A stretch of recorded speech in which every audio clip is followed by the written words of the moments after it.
I'm going to miss my weekly slice of slightly weird sitcom.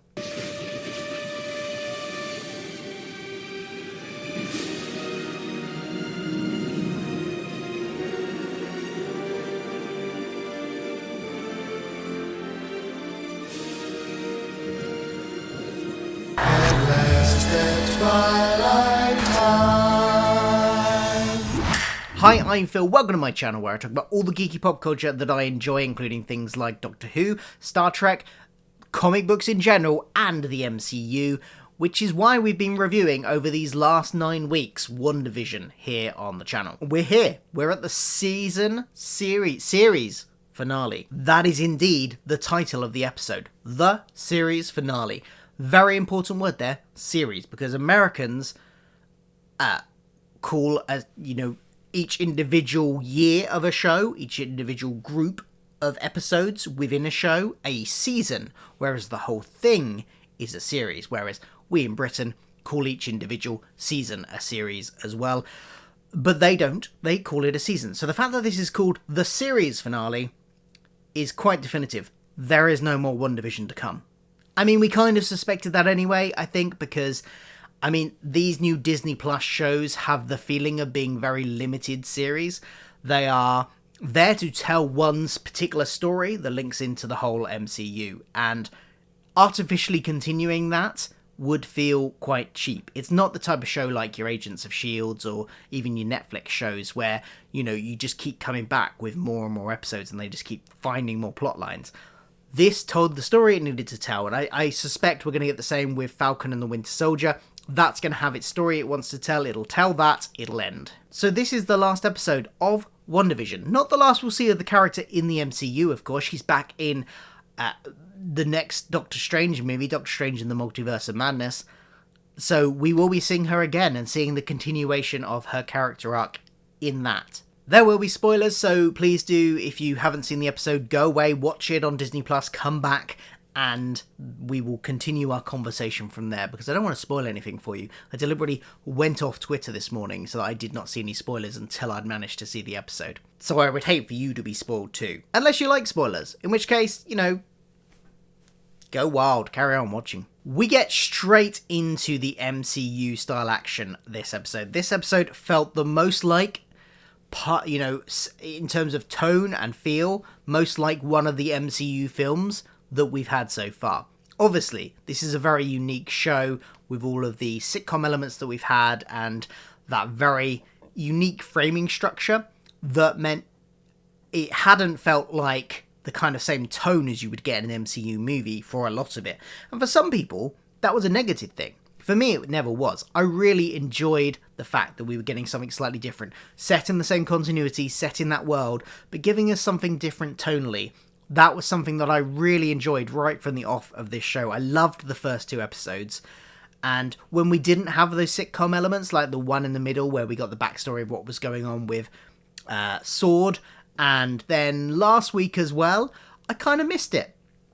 I didn't feel like I was missing it this week because I felt that we'd gotten to the point of the story. And I kind of felt this a little bit last week, but I was still missing my little fix of sitcom elements. But this week, I didn't miss it, and I really enjoyed the kind of style they've gone with this last one. I think for the season finale, for the series finale, this is what they needed to do. And we get straight into it with the fight between Agatha and Wanda, and also the Vision v Vision fight that we saw coming, I think, as soon as we knew that there was that white vision that Hayward had created, that Sword had created. And the fights are pretty good. I did notice, though, that they don't show some things that possibly for budgetary reasons, like when Agatha gets hit by the car, you see the car coming at her, you see the car hitting the house, you don't actually see it hit her, and I don't know, that could be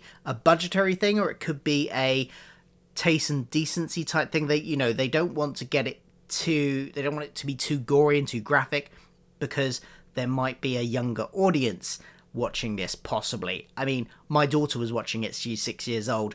We will come to that in a minute because I've got some things to say about that as well, about my daughter's reaction to this episode. But But maybe that's why. But it could also be budgetary reasons. So I don't know why, but there were certain moments in this where it felt like, oh, they've just cut away on the bit I want to see in the fight. And I get it, it's a TV budget, but it's also Disney money. I don't know. Clearly, though, a lot of the budget for this whole series, a lot of it went into this episode. There are so many special effects in this episode, and it does show it. It does still look really good, even though there were those few moments that looked like they just cut away just at the bit you want to see. We get a few little revelations about various things, about the fact that Wanda, as the Scarlet Witch, is more powerful than even the Sorcerer Supreme, you know, from the world of the movies of Doctor Strange, which, you know, was probably put in there as to tie into the fact that she's going to be appearing in the next Doctor Strange movie. We find out also that the book that Agatha had was indeed the Darkhold. Now, the Darkhold had appeared in the MCU before in Agents of S.H.I.E.L.D., so there will be some people that like to say that Agents of S.H.I.E.L.D. doesn't count as part of the MCU. And to those, I would just say this does not neither confirm nor deny that. Because yes, Agatha has the Darkhold at this time period. But when it was seen in Agents of S.H.I.E.L.D., in-universe, that would have been approximately 6 or 7 years ago. Because don't forget, we've had the 5 years of the snap happening, and that was a few seasons ago in Agents of S.H.I.E.L.D. as well, which I think logistically all takes place pre-snap. So what am I even saying? Yes, so there is time there for it to... I can't even remember what happened to it at the end of Agents of S.H.I.E.L.D., but whatever happened to it, whatever position the Darkhold was in at the end of its last appearance in Agents of S.H.I.E.L.D., there is time there for Agatha to have acquired that since then. So it doesn't directly contradict Agents of S.H.I.E.L.D. It neither confirms nor denies the validity of Agents of S.H.I.E.L.D. So, I mean, there will be some people that claim it does, but just to say, it doesn't confirm anything either way. I did think that Monica was a little underused in this episode. They'd been building her up throughout the series, and after that episode where she gets back in, or even during the end of that episode where she gets back in to the Hex, then she kind of felt like a bit sidelined by the plot. And she pops up here. We find out what happened to her after Pietro discovers her in the post-credits or mid-credit scene from a few episodes ago. But yeah, he just holds a hostage while he plays video games and stuff for a little while, and we find the revelation that he's actually another one of the...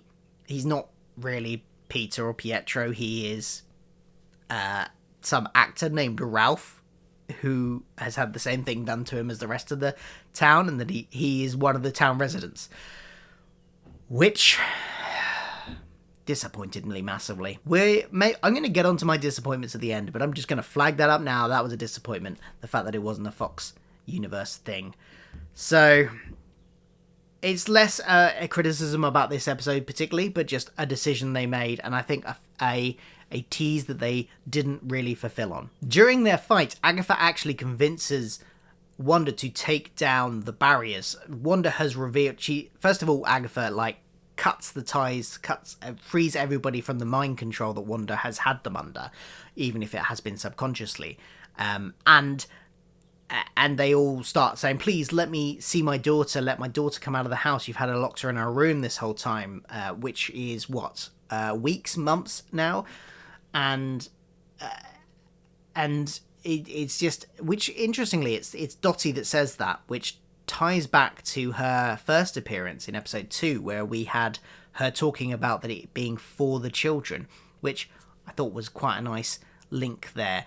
In that episode, they're running a fundraiser for the children, and here it's revealed that it's one of her child hasn't been able to be part of this fictional universe. She's just been locked in her room this whole time. So she's begging Wanda to, look, there could be a storyline where she's friends with your boys and things, and she's just begging Wanda to let this happen. And having seen these people in distress, Wanda is actually convinced by Agatha to take down the Hex, but when she does so, both Vision and her children start to dissolve because they are completely made from this world. They are not people that existed beforehand. They are creations of hers within the hex. So she quickly puts it back up again, and the fight continues. Meanwhile, Vision goes back to his fight with White Vision. It's good, they're fighting up in the sky. Wanda and Agatha are fighting down below. I think that was all. They've, cut between them very well, got a gist of what was going on. And actually, I thought both of these fights were ended in very clever ways, because both of them outwit their opponents rather than simply beat them with might. Vision, recognizing that his counterpart here is running a pure code, basically, and therefore pure logic, uses logic against him. He points out that this Vision's mission is to destroy the real Vision, but he, Vision that's talking, our Vision that we've had this whole series, isn't the real Vision. There is not a single molecule of his body that is the materials of the real Vision, and they get into this philosophical type debate. Initially, it just stops White Vision in his tracks in mid-fight, and he just goes, I require elaboration. And then, they get into this brilliant, philosophical debate about if something has had its entirety replaced, is that the same thing? And they use the ship of Theseus story to illustrate this. The ship that got, over years, every one of its boards replaced. Is it the same ship when not a single bit of its material was the original? Is that still the same ship? And is this still the same Vision? And he basically uses logic to convince the other Vision to fly off. We don't ever find out where, though. Leaving, of course, a nice little open for Vision to come back one day. And Wanda outwits Agatha by firing all of this magic at her and occasionally missing and hitting the hex. Agatha just thinks she's missing. Agatha's absorbing all her power as she's doing this, because throughout this whole episode, every time Wanda uses her magic, Agatha manages to capture it and take it for herself, so she wants her to carry on using the magic. But what Agatha doesn't realise is that Wanda is deliberately missing every so often, and deliberately hitting the walls of the hex to burn runes into it. Because previous episode, we had found out Agatha had revealed when they were in her crypt dungeon temple thing that the runes around the rune meant that Wanda couldn't use her magic, because only the witch that put up the runes could use magic within the confines of the space that the runes were in. So Wanda has just taken that and done it on a big scale, made the whole town with this hex above it and covering it, made the whole town like a room with the runes all around it, so that only her magic would work within it, neutralizing Agatha instantly. The fact that both of these were defeated with sort of outwitting their opponents rather than pure might, loved it. Now, I mentioned my daughter's reaction to this episode. We let my 6-year-old watch this because we thought, we watched the first episode first and thought, okay, this is okay for a 6-year-old. We can let her watch this, and she's obviously homeschooling at the moment, so she's around at lunchtimes when we're watching it, when I want to watch it because I want to record the review. I didn't want to wait to the evenings every day to watch it once she'd gone to bed. So we checked out an episode first, thought it was okay, and that's been mostly fine throughout all of it. But this episode got quite intense, visually a little bit more scary than the other episodes had been, and she did get a little bit scared. I mean, she was really worried that Wanda was going to die, or the other kids were going to die, or Vision was going to die, and she was literally crying on the sofa. So, but she wouldn't. I did say, do you want us to turn it off? And she was like, no, because she wanted to know what happened. She was invested in finding out what happened, but it was upsetting her at the same time. So, I mean, that speaks to the powerfulness of the episode, certainly, but maybe I hadn't quite realised that it would get to those sort of graphic levels, especially when Wanda's being sort of eviscerated as she's losing her magic, as Agatha's stealing her magic, and she's getting this sort of very eviscerated face and black hands and stuff. It's a little intense for a 6-year-old, but that's my own issue for letting her watch it in the first place, and not anything on Disney or Marvel for putting it in there. It was very powerful stuff. Then we get, once Agatha doesn't have any powers, we get Wanda taking all of her powers back, all of Agatha's powers as well, it seems, from the purple magic coming out as well. And suddenly she forms the Scarlet Witch costume, or, you know, we finally see the proper MCU version of the proper Scarlet Witch costume, with the headdress, the flowing sort of dress and everything. And it looks good. It looks good. And I like the fact that it can just form around her. And we see this at the end later as well, when she's flying off. And we see it form around her as well then. This is going to be good for, like, future, when she's going into battle and stuff. She can be in regular clothes, and suddenly this red light shimmers and she's in this, with this headdress and costume at full power. That's going to look good. So when she blasts Agatha down to the ground, and she says to her, basically, she's going to keep her prisoner here in the town, thinking that she's the next door neighbour, and she alters her mind to be the next door neighbour. Now, I think this is a really clever way to get to her. She mentions that she'll know where to find her if she needs her, because Agatha says, "You'll need me." And in the comics, Agatha is a mentor and a tutor to Scarlet Witch, teaching her how to use her powers. So they've left that open by her saying, "I know where to find you because I'm leaving you here in this town, thinking you're the neighbour." But what happens next, I don't know if it's just me, but seem to contradict that. Because Agatha then realises she needs to free all the people, and the hex starts closing back in and closing in, and everything gets turned back to normal as it sweeps past.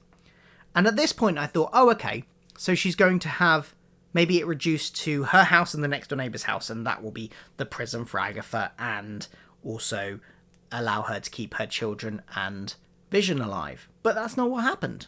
Instead, we get the Scarlet Witch and Vision family returning to their house and tucking the kids in a very emotional scene. And at this point I was like, oh, okay, maybe they are seemingly saying goodbye, so she is giving up her kids here. And it was very touching and an emotional scene, and tucking them in, turning off the light, leaving. And then Vision, they go downstairs, her and Vision, and they say their goodbyes. There's lots of really nice poetic stuff from Vision, and this sort of section ends on this lovely line of Vision saying, "We've said goodbye before, so it stands to reason." And then Wanda finishes that we'll say hello again. There's a lovely touching line, lovely touching scene, and on a character level, I think it works brilliantly. On a character arc level, the emotional sacrifice, and everything they've gone through and having to give them up, it works thematically, it works to tug on your heartstrings, it works for the characters. And the wave passes through the house, the hex is gone, and Wanda is by herself in the footprint of the house that we saw her arrive at last episode when she created the hex in the first place. So yeah, it works in the context of the episode emotionally and sort of character arc wise. I'm not sure it works logically though, because surely you need the hex in some form, however small, to keep Agatha prisoner there in her altered state of thinking she's the next door neighbour. And 2, if you're going to do that and have to do that, and therefore the logical thing is to reduce it to just containing her. Or, as she's the next door neighbour, in widening it slightly, and the kids and Vision can survive. Why could you not do that? I don't understand why she wouldn't be able to do that. Just have a really small hex. She can come and go out of the hex and visit and, live in there, but she can leave. The kids, I know, look, it wouldn't be great. The kids and Vision would have to stay in the house or the garden and, only could go to their next door neighbour's house, who is, realistically an evil witch. But they would be alive. Why? I don't understand why she didn't do that. Logically, I understand why it's a much more powerful ending that she didn't, but I don't think logically it quite makes sense. And she flies off, has a little chat with Monica, flies off. I thought this was a good episode, generally, and I thought it was an engaging episode, a thrilling episode. Emotionally, I thought it tugged on the heartstrings, it did all the things it needed to do. It was a very satisfying episode, but it didn't do some things that I hoped it would. And I think this is more the series overall. I have a couple of disappointments with. A couple of things which I think they, led us down a false herring on, false red herring on, I'm confusing my metaphors here, but basically, I think that, going back to Pietro, they knew what they were doing here. They had set up that we would think that it's the Fox X-Men Pietro. Pulled in from the multiverse, pulled in from the other universe. And they reveal in this episode, finally, that is not the case at all. But I could live with that if they hadn't done this bait and switch before. Because they have in Spider-Man Far From Home. We had Mysterio saying that he was from a parallel universe in that, and then him revealing at the end, oh no, I'm not. They've done this bait and switch before, and they've done it to us again. It's once is understandable. Twice, once is understandable to get, multiverse is a concept that might be a struggle for a general audience. So maybe you need the bait and switch first to set it up. I get why they did that in Spider-Man Far From Home. I was disappointed. I would have loved for the multiverse to be there, but I understood it. Here, though, why? I don't get the benefit of it. It's doing the same thing twice. It's really annoying. And if they, in a film called Doctor Strange in the Multiverse of Madness, if they pull this switch again, and they don't actually have a multiverse, I am gonna be annoyed. Especially as it's in the title. Give us our multiverse, Marvel. Stop frickin' teasing us. My other disappointment and thread that I thought that they set up as kind of making us think it was going to be a big thing was the Aerospace Engineer. Because it was left very, confused. I was confused when Monica, they'd done this thing, clearly hinted that she was going to meet someone, an aerospace engineer, and made us all think it was going to be somebody important. Arrives there's nobody important in terms of people we would recognise. And we wonder, okay, maybe the aerospace engineer is somebody else, and they just haven't arrived yet. Maybe they'll turn up in the finale. Nope.